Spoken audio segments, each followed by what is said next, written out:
Kani chin lên chung tiền này mong yua ta thiếp khát mà cái lục đi lâu chú mà cái sự ta xiêm trai chin chin nè hi xiêm trai lại hi xiêm trai quay tụ cái gì lại hi xiêm trai hin cái room lại tí nào rồi số là chun very sorry si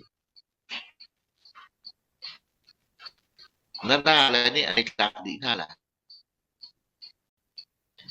cái đi chin mi chú ra boy tí ra là tục hả ra rak tục luôn à đó ho ra cặp ma bà ha ăn dụng chú ra thì mình giống cay lắm ra giống nó tu lắm à chừng ra gặp cuộc lại thì chú cần chìm mi phụ nữ à sẽ khâu bắt lâu ya sẽ khâu lâu thì à sao tốt cần chuột trả thì cần chìm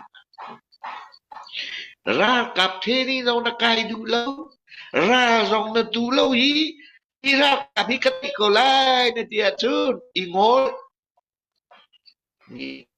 mi luôn lên nó thấy tớ